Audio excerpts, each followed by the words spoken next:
It was only available for 24 hours. No stores carried it, and it became one of the most coveted modern pressings overnight. Today, we are talking about the Black Friday edition of Frank Ocean's Blonde. Yes, yes, the first official vinyl release of this generation defining album. I'm Louis V, and this is Vinyl Latte, your source for vinyl related news, reviews, and interviews. Now, Frank Ocean's Blonde dropped digitally on August 20th, 2016. This was just days after his release of the visual album Endless. Now, both of these projects marked his break from Def Jam and really towards his total artistic independence. That same day, Ocean opened 4 pop-up shops, one in New York, Los Angeles, Chicago, and one in London. And this is where fans received a free 360-page magazine called Boys Don't Cry. And what was tucked inside the magazine? Well, it was a CDR copy of Blonde. Now, it's important to note, no vinyl was ever issued at these events. So that makes this pressing right here that I'm reviewing today, the Black Friday edition, released just for 24 hours on November 25th on 2016 via Frank's website. This is the first official vinyl release of Blonde. So if you got it during that short window, your order was fulfilled early 2017. It felt like forever. And there's really 2 versions of this first copy. You have copies that come with a Black Friday sticker on the shrink wrap. They're from the initial run, and then the later back order fulfillments kind of lack the sticker, but has the XL recordings here on the back cover. Now, the presentation on this album is pure Frank. It's minimal, it's intentional, and it is deeply personal. The album comes in a very monochrome gatefold where we have just some simple art and the tracks on each 4 corners. When you get the album, it does come with these kind of paper sleeves. We just kind of put those to the side, and here's the shrink wrap that it came with. No hype sticker on mine because mine was part of the second run, the back order fulfillment, which kind of sucks, but I get it. They changed it a little bit. Inside the gatefold, on one side, you have some credits here of each of the song, another just black and white photo. And this is a dual record album, so you get 2 LPs. These are also very minimalistic, including, the label. You have just has picture of Frank on both sides with the number 1 on this record here. There's no copyright information, no track listing, just 1. It's not even ABCD, just 1. The only really way to find out what side is what is either drop the needle on it or check the runs. On the other LP, it's the same and just says 2. It is, again, just a black and white photo of Frank, and that's, again, on both sides there.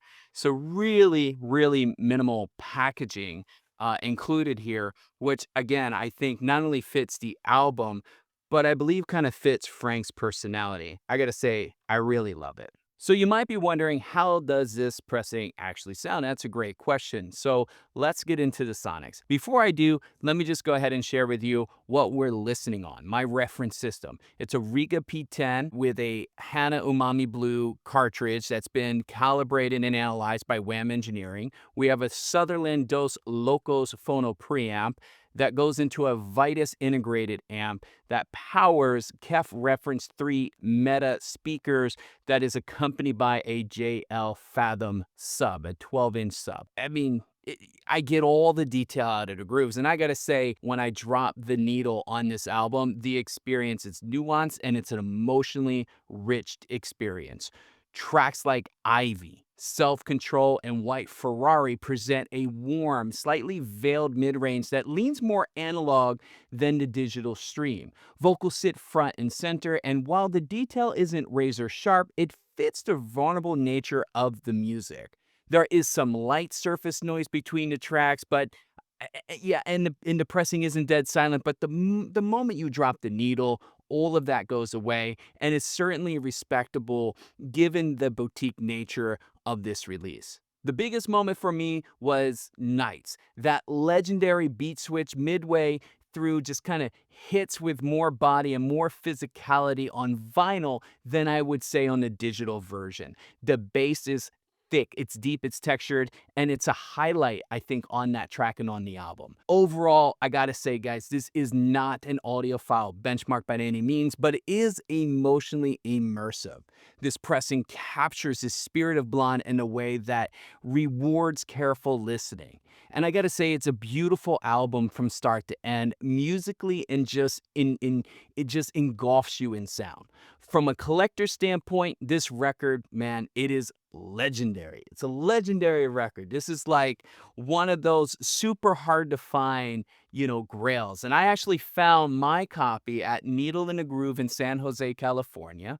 It was sealed, and the shop owner carefully broke the seal just to verify it wasn't a counterfeit. And once it was confirmed, man, the runouts were legit. And I'm like, is this legit? He's like, yeah, it's legit. As soon as I knew that, it went straight home with me. This was one grill I checked off the list. It was no question about it. It was coming home with me.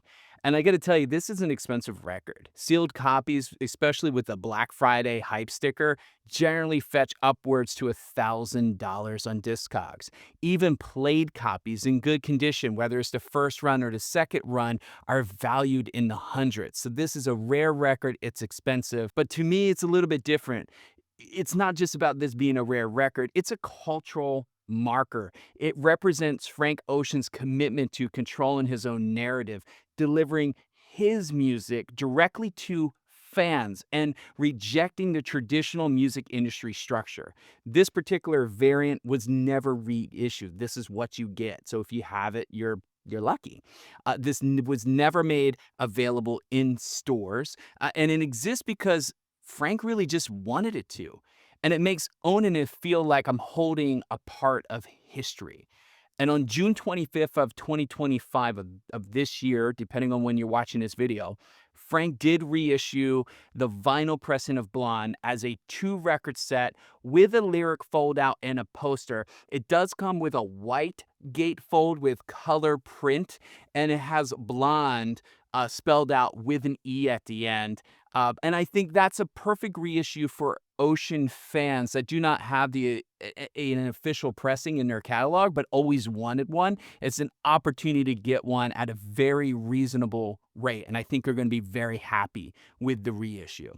So, question for you. Were you lucky enough to grab a copy back in 2016, or did you get another sort of, official version of this album some other time? I'm kind of curious. Or have you been hunting one down ever since, like I was up until recently? So whether you have a copy or not, here's the last question I have for you. Will you be picking up the reissue from Ocean's website?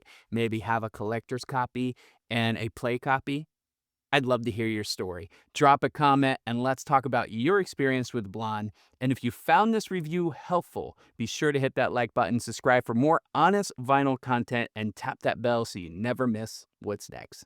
I'm Louis V. This is Vinyl Latte, your source for vinyl news, reviews, and interviews. And I'll see you on the next video.